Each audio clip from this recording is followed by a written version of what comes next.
Pai do seu querido irmão, pai do seu querida irmã, mais uma vez estamos aqui para mais um podcast. Para você que não me conhece, meu nome é Daniel Maia, me congrego no Templo Central aqui em Fortaleza, no Ceará, né? E com a grata alegria estamos aqui mais uma vez para comentar a lição de número 8. Na minha companhia, a professora Gedídia, aqui eu saúdo com a paz do Senhor e peço para que ela se apresente também. A paz, Senhor, para todos. É um grande prazer estar aqui. Meu nome é Gedídia.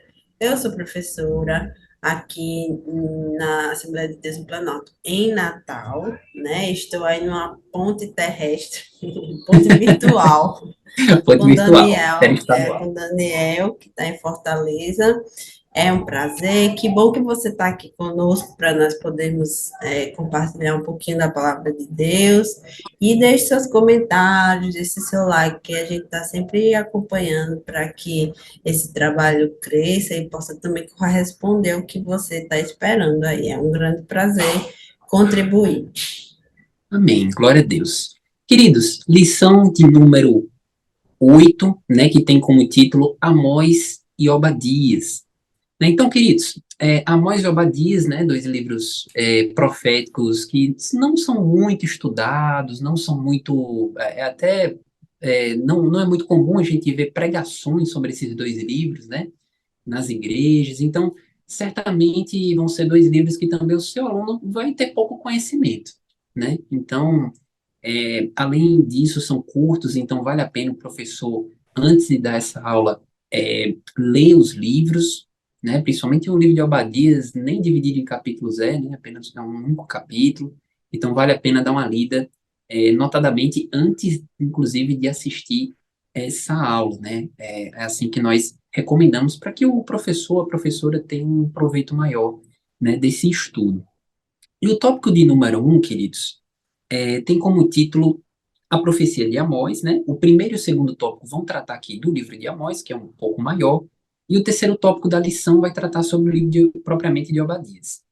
Nesse primeiro tópico, a gente já dá de cara aqui com o tema central desse livro, de Amós, né? Que é a justiça e a retidão. Né? Umas pesquisas que eu andei fazendo a respeito desses dois termos, o termo justiça vem do hebraico mishpat, que significa aquela justiça retributiva, aquela justiça mais aritmética, matemática, de tratar todo mundo com absoluta igualdade, sem distinção de sexo, raça, cor, condição social, né? E essa retidão, tzedaká, né, no hebraico, significa mais honestidade, uma justiça distributiva, né, uma justiça ali mais a ver com equidade. Aqui a gente já aponta as diferenças para poder tratar os desiguais na medida de suas desigualdades.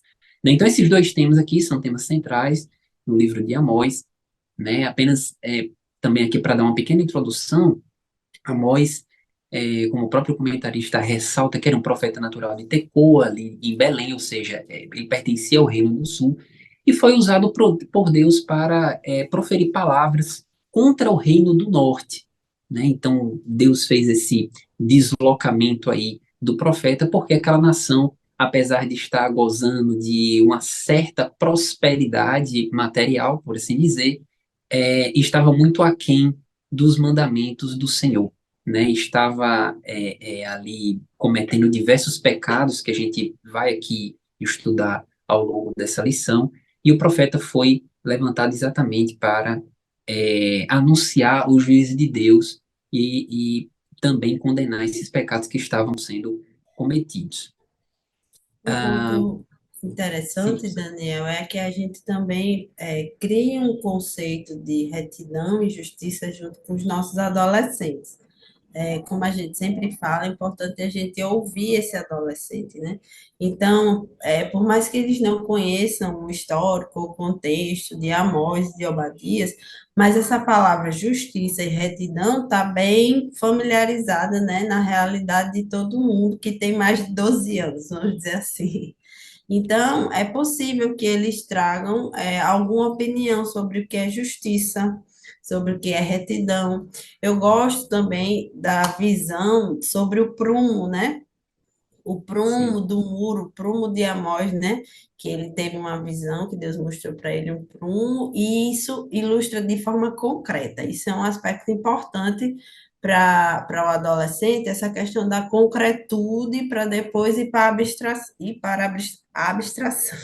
abstração. Então, então, quando você fala do prumo, e você mostra o que é, por exemplo, um muro que tem um bom prumo e um muro que tem um prumo, né, com desvio, Meu sem desvio. prumo, né, eles vão entender, de fato, isso aqui tem um caminho, tem uma linha, né, mas o outro muro corre risco de cair porque tem a falta da retidão. Então, é legal trazer esse conceito de uma forma concreta e depois abstrata, porque os adolescentes vão seguir uma sequência que é natural da maturidade deles na parte cognitiva, né?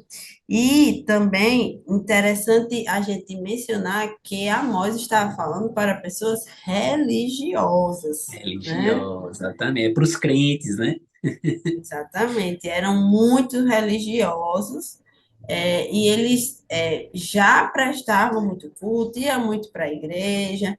Então, é uma mensagem que a gente precisa aplicar, claro, tanto para quem se diz, né, religioso de outras religiões, quanto para nós também que desenvolvemos a nossa espiritualidade dentro de um contexto também que é religioso. Quando você estava falando sobre os conceitos no grego, ou era no Justiça e hebraico? retidão, hebraico. Justiça e No retidão. hebraico, eu estava lembrando que eles também, isso vai servir para eles compararem com o que eles entendem de justiça agora, né? Então, é importante o professor ter arrumado na sua cabeça o conceito em grego, né, de justiça e de retidão, que retidão tem mais a ver com equidade, justiça tem mais a ver com a justiça, como Aquele você está tratamento falando, igualitário, né? Sem mais distinções, lógica, você mais disse. O lógica, isso, conceito, mais o primeiro matemática. conceito tem a ver com se, logo, então, pananã, né? Isso, exato. E a parte da retidão tem a ver com a equidade, que você vai analisar de uma forma mais subjetiva. Então, é importante que eles tenham essa percepção de que existe um aspecto da justiça que é mais concreto, que é mais rígido, que precisa ser, que a regra precisa existir, mas que existe um aspecto que a gente trata os desiguais com desigualdade, né? Com Desigualdade. diferença também para que possa haver equidade. É interessante trabalhar essas ideias, porque hoje em dia, e principalmente no nosso país, está sendo muito falado, né? O que é justiça, o que não é justiça, quem está fazendo, quem não está, isso é justo, não é, né? Então, o que é, como é que está sendo feita a justiça, e é isso. Perfeitamente. Como o professor Egidide lembrou muito bem, professor que está nos escutando, né? É sempre importante a gente trazer esses conceitos para a realidade do aluno, né? E sempre importante, antes, inclusive, de dar uma resposta, de falar ali sobre o aspecto mais teórico, teológico, é a gente construir a resposta com o nosso aluno, né? E a partir da construção, a gente traz ali um suporte teológico, algo mais abstrato, e sem esquecer principalmente da aplicação disso na vida deles, na realidade deles, né? Até para que eles não fiquem voando em sala de aula ou pensando como eu já pensei inúmeras vezes em aulas de matemática no ensino médio, meu Deus, para que que eu vou aplicar isso na minha vida? Onde eu vou aplicar isso na minha vida, né? Então a gente não pode correr esse risco de o aluno pensar isso, né? Então é sempre importante a gente trazer esses aportes concretos na vida dele, né? Inclusive, antes de terminar aqui o tópico número um, o comentarista da lição fala exatamente sobre isso, né? Uma das coisas que eram, e já fazendo aqui um gancho para o tópico de número dois, que tem como título A Justiça de Deus. Um dos grandes problemas que eram enfrentados ali, um dos grandes pecados que eram cometidos ali pelo Reino do Norte, era justamente o materialismo, a ostentação, a imoralidade, a falta de empatia, né? Os pobres eram escanteados, né? Estavam totalmente escanteados. Banquetes luxuosos, mas o pobre que estava à porta não tinha nada para comer. né? E a gente sabe que o Deus bíblico sempre foi um Deus que se importava com, e se importa, aliás, com as classes menos favorecidas, né? E a gente pode incluir aqui viúvas, estrangeiros, os pobres propriamente ditos, né? Então, isso eu Pessoas acho muito interessante. marginalizadas, né? Pessoas marginalizadas. É interessante como isso não passou despercebido aos olhos de Deus, né? Deus, como alguns poderiam pensar, né? Ah, o Senhor está muito feliz porque a gente está vivendo uma prosperidade material muito intensa e isso é o que importa para ele. Mas não, ele se importava realmente com as pequenas coisas, né? Então, a gente pode se perguntar para o nosso aluno, né? Será que a gente está vendo isso hoje? Essa realidade materialista, de ostentação, até mesmo dentro de algumas igrejas, né? A gente pode perceber isso também, esse quadro de ostentação mesmo, de templos suntuosos, mas com muito pouco de Deus, né? Será que a gente está vendo isso hoje em dia? A gente pode fazer essa pergunta para ele, né? E, inclusive, um aspecto um temazinho que é também tratado aqui nessa lição, que vale a pena trazer para eles, é a respeito da riqueza, né? Será que Deus condena a riqueza? Será que Deus condena que a gente busque prosperidade? Será que Deus ele condena o rico, né? Eu lembro até que uma certa vez, na escola dominical, um aluno fez essa pergunta para mim, Daniel, riqueza é pecado? Né? Então, os nossos alunos pode ser que confundam, né, esses conceitos. E é importante a gente dizer que Deus não condena, de fato, a riqueza, Deus não condena o rico, né? Aliás, a gente vê muitos ricos na Bíblia, como, por exemplo, Jó e Abraão. Né? O que Deus condena não é para é a gente colocar o coração nisso. É a gente Exatamente. amar o dinheiro, que aí sim é a raiz de todos os males. Né? A Bíblia diz Isso. que quem ama o dinheiro cai em muitas tentações. Então, Exatamente. E tem que o tomar grande, cuidado. né? E professor, tenha clareza, porque às vezes esses conceitos são confusos na nossa própria mente também, enquanto É verdade. estudantes da Bíblia, porque a gente vai seguindo uma tradição, né, das nossas igrejas que enfatiza muito a questão da humildade, dos versículos, né, que falam sobre o dinheiro, que diz que o dinheiro é a raiz de todos os males, que diz que é mais fácil um camelo passar por fundo de uma agulha do que um rico entrar no reino do céu. Então, riqueza é coisa perigosa. Mas lembre-se que a riqueza tem a ver com a moeda de troca por qualquer outra coisa que é o dinheiro. Então, quem tem mais recursos, quem tem uma fortuna, vamos dizer assim, ele tem condições de trocar isso por qualquer outra coisa, por coisas boas e por coisas que não são boas. E é exposto a muitas tentações, como o Daniel está dizendo, é exposto a muitas possibilidades. E é aí onde fica o problema. Quando você trata o seu dinheiro de forma submetido, né, com o dinheiro submetido à obediência a Deus, à obediência ao Senhor, o dinheiro não deve se tratar de um problema para você, né? Então, Exatamente. como o Daniel está dizendo, tem até uma citação que você fez, Daniel, acho que foi ontem, dizendo que se a pessoa tiver riqueza, é para vigiar, né? O Perfeito. Salmo versículo que sessenta e você... dois 1. Pronto, por favor, E as leia vossas para riquezas nós. aumentam, não porais nela o vosso coração. Sim. Então, existe a possibilidade, se as vossas riquezas aumentam. Quando Jesus diz também em João, né? Eu trouxe para que tenham vida e vida em abundância. A vida em abundância pode também ser interpretada, tanto como prosperidade espiritual, quanto prosperidade material. E isso significa que a gente precisa equilibrar isso. Na vida do cristão existe esse aspecto. Somos carne, somos espírito, né?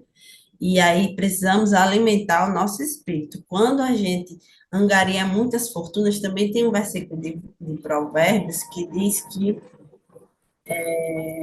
o rico é escravo do que tem. Então, quem tem, tem que trabalhar para manter o que tem. E aí o É trabalho verdade. toma bastante tempo, né? Então, são esses atravessamentos que tem na riqueza, os quais a sabedoria de Deus já pressupunha isso e já colocou para nós assim como lição geral, né? Que se você colocar o seu dinheiro o seu coração nas riquezas, isso vai trazer males para a sua vida. Mas é importante a gente arrumar isso tanto na nossa cabeça quanto na cabeça do nosso adolescente. E, na verdade, Cristo não estimula que a gente seja rico, mas ele diz, se você for, né, e se alguém deseja ter mais recursos, cuide para que essas riquezas não tomem um lugar, né, errado na sua vida. Porque Exatamente. é muito importante a gente se apegar às coisas celestiais, né? Mateus Exatamente. fala, os tesouros têm que ser os que a traça não corroem, né? E não se acabam, né? Que são as coisas eternas. E se a gente espera somente nessas coisas dessa vida, somos os mais miseráveis do mundo. Então, a gente precisa realmente ir conduzindo de uma forma equilibrada. Mas se quiser trabalhar bem muito para ganhar bem muito dinheiro, Não pode tem ir nessa problema. jornada, ore ao Senhor e diga que, né, fale com Deus, porque pode ser que seja um plano de Deus, né? Deus usa Exatamente. pessoas com bastante recurso para abençoar a sua obra, para Com cuidar de outras certeza. pessoas. Exatamente. E Deus É conhece o nosso coração, né, professora? Quando Ele sabe que a isso. gente quer pedir muito dinheiro só para gastar com nossos deleites, né, ou se é realmente para aproveitar, assim, o seu dinheiro, mas também para ajudar, né, a obra do Senhor, para ajudar o seu próximo, né? E eu lembrei muito que o escritor de Provérbios fala aqui no capítulo 30, quando ele diz assim, não me deis nem a pobreza nem a riqueza. Dá-me o pão que me for necessário, para não suceder que, estando eu farto, te negue e diga quem é o Senhor, ou que, empobrecido, venha furtar e profane o nome de Deus. Né? Provérbios, capítulo 30, versículo do 7 ao 9. Né? Então, esse é um tema muito legal, tá, professor, para você também trazer para o seu aluno. É um tema que tem tudo a ver aqui com esse livro de Amós. E para fechar aqui o tema, o tópico de número 2, quero lembrar aqui, Provérbios 31, versículos 8 e 9, que diz: Abre a tua boca a favor do mudo pelo direito de todos os que se acham em desolação. Abre a tua boca, julga retamente e faz justiça aos pobres e aos necessitados. Né? Então, aqui o livro de Provérbios também dando bons aportes para a gente fazer conexões aqui com esse livro que a gente está aprendendo. Então, Ah, queridos, sim, Daniel, professor. uma coisa que eu estava lembrando também é que quanto mais recursos nós temos, mais distante das pessoas nós ficamos. Algumas vezes, né? Claro que existem pessoas que têm muitos recursos e são focadas, mas o estilo de vida de uma pessoa que tem muitos recursos, ela vai esquecendo um pouco, sabe aquela coisa da bolha? Ela vai Sim, perdendo a sensibilidade das necessidades básicas. Se você pegar uma criança, vamos pensar nas crianças, né? Uma criança que tem muitos recursos e uma criança que tem poucos recursos, por vezes a que tem muitos brinquedos, muitas coisas, vai para a piscina todo final de semana, viaja muito, desvaloriza o que é essencial, né? Quem trabalha em escola vê isso. Já a criança que tem poucos recursos, estou falando de criança porque na teoria são mentes menos atravessadas, né, dos sim. contextos sociais, assim. Mas uma criança que tem menos recursos, ela valoriza muito mais a presença do pai, da mãe, ela tem isso de uma forma mais real, valoriza menos as coisas e mais as pessoas, os momentos. Ela valoriza muitos recursos de sobrevivência, do tipo alimentação, higiene, ela se envolve mais com isso, fica mais feliz com isso. Já a criança, que para isso é uma coisa natural, né? Tomar banho não é um problema para uma criança que tem muito recurso. Então, ela não valoriza a água que cai de chuveiro, por exemplo. Isso não é nada, né? Até um dia faltar água. Falta água. Aí fica Então, complicado. assim, quando a gente passa por esses aspectos, a gente fica insensível. E o povo lá de Israel estavam vivenciando essa riqueza e essa insensibilidade ao ponto de gerar uma injustiça contra os pobres, né? Inclusive utilizando da vida do outro para o benefício próprio, né? De uma forma imoral, né? Moral mesmo. Amoral e imoral. É, Então, a gente precisa vigiar mesmo nessas questões, porque não precisa ser rico, rico, podre de rico para vivenciar isso. Isso é uma coisa que atravessa qualquer pessoa que tem um pouco mais de recurso do que a outra, né? Quem tem precisa dar, quem não tem precisa receber de alguém. Ah, Judite, mas é, essa pessoa não valoriza quando eu dou, ou essa pessoa eu emprestei, não me pagou, ou é um mendigo que está usando drogas, ou é uma pessoa que eu dou, mas está mal acostumada, né, acomodada. É verdade, o ser humano é assim. Mas se você tem a expectativa que Cristo cria, né, em relação ao Evangelho, em relação a nós, é que a gente tenha a capacidade de compartilhar. Isso por vezes é tranquilo, mas por vezes não é, porque a gente sempre está querendo mais, né? A gente ganha X, aí gasta X. Se alguém ganha, sei lá, X dividido por 4, um quarto do que você ganha, você não quer repartir o seu X, né? é, Então, é muito importante a gente ter um coração piedoso, de compaixão, de amor. Essa é a expectativa de Cristo sobre nós em relação ao amor ao próximo é básico, né? Bíblia um, como diria meu professor da escola é. dominical. Bíblia 1. Bíblia um, amarás ao Senhor teu Deus sobre todas as coisas e ao teu próximo, como a ti mesmo. Então, se você não quer passar fome, você tem um pão, dividiu para sua família, agora está na hora de dividir para alguém, um vizinho, uma pessoa de fora. Ah, Precisar. mas vai usar o dinheiro para fazer coisa errada. Aí já não é com você, né? Mas você precisa ter esse coração doador. Se você acha que não é para essa pessoa que você vai doar, mas para quem você vai doar? Como você vai fazer, né? Os nossos adolescentes precisam disso, viu? Porque eles Precisa. estão numa idade que eles estão muito na autoafirmação e na defesa da opinião deles, né? Estão construindo isso, eles não querem mais saber da opinião do pai, da mãe, porque se eles forem pela opinião do pai e da mãe, eles são crianças, né? É. Então eles querem pensar sobre a opinião dos pais e dizer, não, peraí, eu quero ter minha opinião própria, né? E aí essa opinião às vezes é uma cópia de um influencer da internet, às vezes é uma opinião, é uma cópia de um amigo de fora da casa que não tem a cultura de casa, que não tem os princípios de casa. E aí a gente precisa ser o semeador dessas ideias e aí a gente precisa ser o semeador dessas ideias que plantam a compaixão, a piedade, o compartilhamento, O né? altruísmo, né? O altruísmo. Exatamente. Eita, Dani, Verdade. eu falei pelos cotovelos. Tá, todo mundo, tô aprendendo também aqui.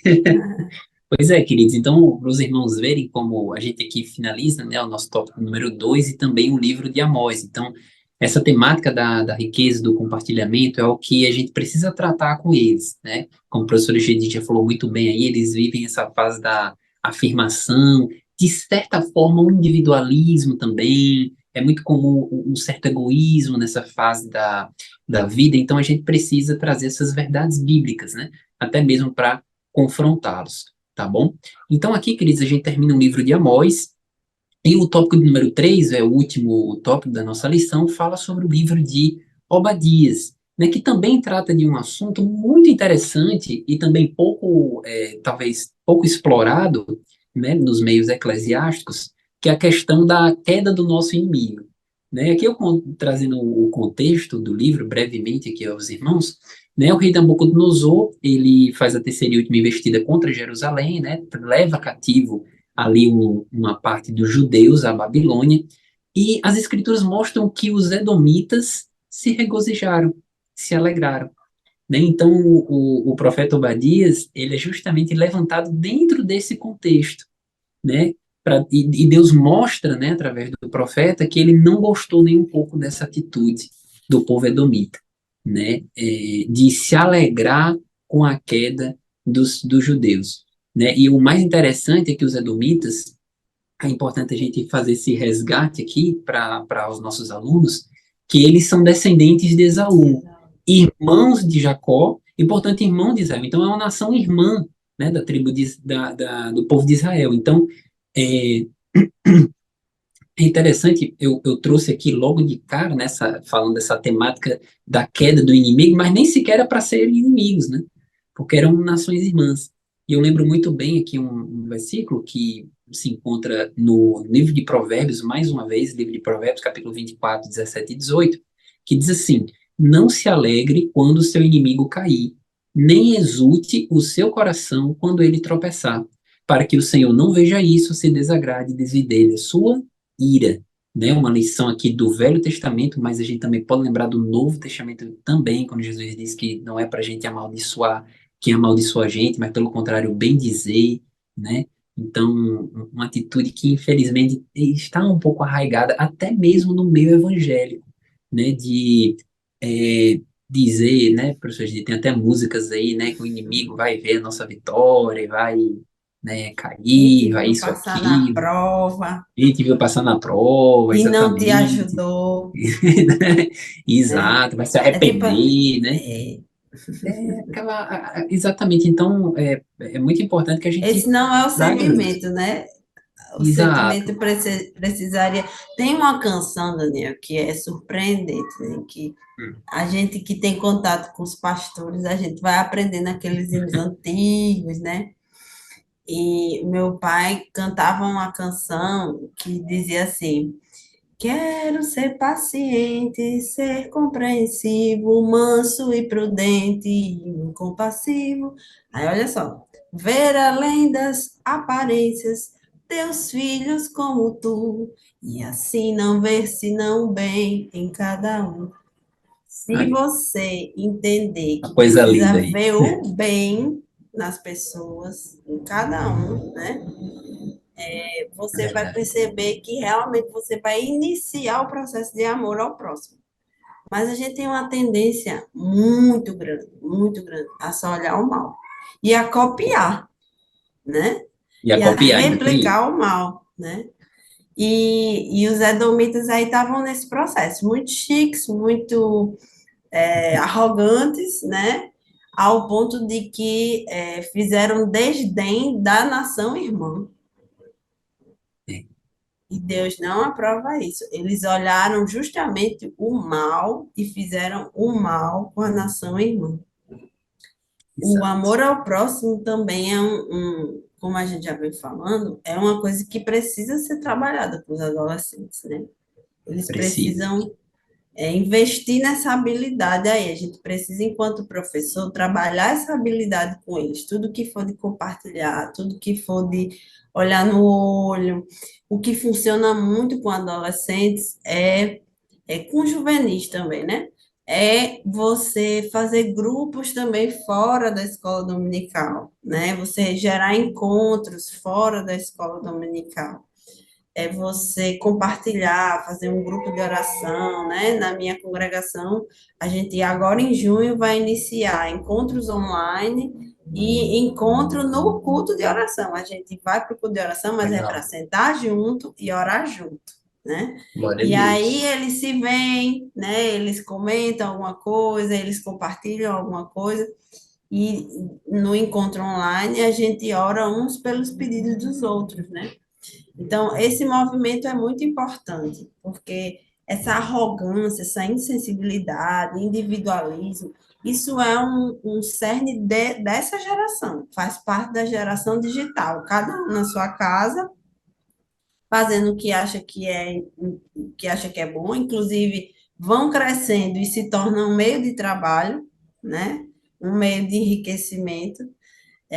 E isso vai ficando marcado, o distanciamento do outro, quando na verdade a gente precisa.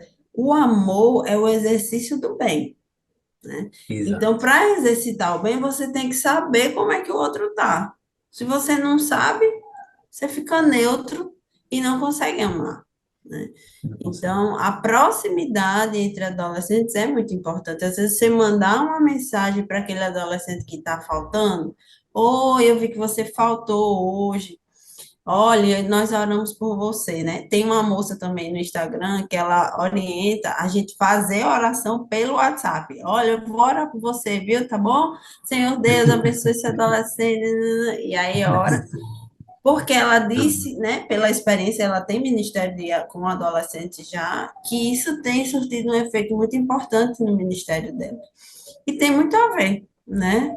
Tem Eles sim. estão numa idade que os pais estão querendo dar independência, então os pais, de certa forma, também geram um distanciamentozinho maior, porque quer ver ele se tornando mais responsável, pelo menos nas famílias mais na média, né? Na média, né? No E tem geral. aqueles pais que não deixam ele sair de jeito É, nenhum, fica segurando. Mas pai ele já coruja. tem a capacidade de assumir pequenas responsabilidades, né? No caso de 15, 16, 17 anos, já responsabilidades, e eles ficam individualistas, né? Porque o pai não quer assumir muito o que ele faz, porque ele já está ficando grande, e ele também não quer assumir nada do que está fazendo ainda, porque tem medo, porque tem dificuldade, então se torna individualista. Eu só vou fazer o que eu dou conta, entende? Então, vamos observar. Mas uma coisa importante desse tópico aí, Daniel, de Obadias, é que Deus deu o troco. Deus deu, foi. E a vingança de Falando na Deus é linguagem maior, é adolescente, infalível. Deus deu o troco. Deus ofereceu aos edomitas o troco. Então, não é só ser paciente, bondoso, humilde, manso. Não. Deus é o Senhor da vingança também. Ele disse: minha é a vingança. E aí ele tem todo. Deus é o juiz, né? A gente O justo precisa, juiz, né? a gente precisa cumprir com a nossa parte de amor, de respeito ao próximo, mas no momento que esse próximo se torna um inimigo, ele tem que falar com Deus. É, Tem uma pastora, não é da nossa denominação, claro, né? Mas ela tem umas frases bem engraçadas e ela disse que uma vez alguém disse assim, fulana, o que é que você faz com as pessoas que são contra você e são seus inimigos? Aí ela disse, rapaz, eu não faço nada. Eu entrego tudo na mão de Deus. Quem faz é Deus. Eu não é faço verdade. nada. Quem faz é Deus. Então é por aí. Amém. Inclusive, essa é uma temática que eu acho que renderia até um outro podcast, né? Essa questão da vingança, né? Da vingança do Senhor e a importância de nós deixarmos nas mãos do Senhor, né? Aquilo que não compete a nós fazermos, né? Eu lembro até que no direito existe até uma figura criminosa para quem quer fazer justiça com as próprias mãos, né? Que é o exercício arbitrário das próprias razões, que chama, né? Então, existe até uma figura criminosa para isso. Então, é, procure sempre, e aí é uma lição não apenas aos adolescentes, mas para os professores também, né? Deixar nas mãos de Deus que Ele cuida de tudo, não é verdade? Então, essa é a lição, né, queridos, que nós temos, fechando aqui o tópico de número 3, e já nos encaminhando aqui para a conclusão, queria só fazer uma extração aqui de um trecho, que o comentarista diz assim: existe um Deus nos céus que vê todas as coisas e que nada foge ao seu julgamento. Eu acho que esse é uma frase que resume muito bem os dois livros. Né? Nada passa despercebido aos olhos de Deus, até aqueles mínimos detalhes que, para nós, a olhos humanos, podem não parecer importante de forma alguma, mas para Deus é. Né? Então, nada passa despercebido, nada. Deus é um Deus que defende, né? Os adolescentes precisam entender isso. É. Então, só para fechar aqui o raciocínio, né, existe um Deus no céu que vê todas as coisas, nada foge ao seu julgamento, então por isso a gente tem que deixar que Deus faça todas as coisas, até porque quando a gente procura fazer as coisas com nossas próprias mãos, a gente mostra, de certa forma, uma falta de fé, né? Então que a gente possa deixar tudo na mão Perfeito. daquele que pode fazer todas as coisas. Professora Gedídia, também com suas palavras finais. Apenas reforçar para você, professor, A abordagem desses sentimentos que são humanos, que são reais e que estão presentes também na vida do seu adolescente. A arrogância, a vaidade, a, o sentimento de injustiça, né, de estar sendo injustiçado. Leia um pouquinho sobre esses sentimentos, né, sobre o ressentimento, sobre as causas disso. Isso traz para nós processos muito difíceis, adoecimento diante de Deus, porque Deus não aprova quando a gente se sente ressentido e quando a gente é arrogante, quando nós somos insensíveis ao outro, quando finge que o outro não existe, né? Os processos de bullying são isso aí, é o desrespeito à forma de ser e estar da outra pessoa, né? Então, isso é uma realidade do adolescente. E os profetas Amós e Obadias estão alertando de que Deus não aprova isso, desde a antiguidade. Deus não aprova. E que um grande remédio para isso é o perdão, é o amor, é trabalhar sua vida espiritual diante de Deus, é colocar os seus ressentimentos diante de Deus, porque assim como Deus cobrou dos edomitas, Deus cobra também de nós. Então, que nós não precisemos de nenhum castigo em relação a isso, que nós não busquemos essa justiça de Deus, que é pesada e é real, né? Não é só o amor, é o fogo consumidor. O consumidor também. É Lembrem verdade. a seu adolescente que isso que acontece internamente, Deus está vendo e que precisa ser tratado. E que lugar maravilhoso para ser tratado, se não a escola dominical, né? Deus traz você, leva você, professor, para dizer com amor, com carinho, né? Com leveza para o seu adolescente que você é um instrumento de Deus para dizer, olha, perdoe, ame, né? Melhor do que estar em outro lugar e Deus cobrando de outras formas mais difíceis. É uma benção, né, Daniel? Uma bênção, com certeza. Então, quantas lições, né, professora? Quantas lições a gente não tira aqui e não aprende com dois livros, né, com profetas assim tão pouco estudados, tão pouco comentados, mas riquíssimos aqui nas lições espirituais, né?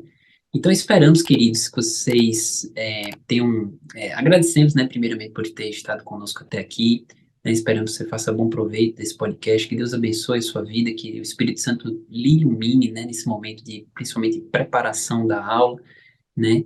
E desejamos para você um ótimo fim de semana, um ótimo domingo, que Deus abençoe a sua vida e, se Deus quiser, até o próximo podcast. A paz do Senhor. Até Paz, mais. Senhor.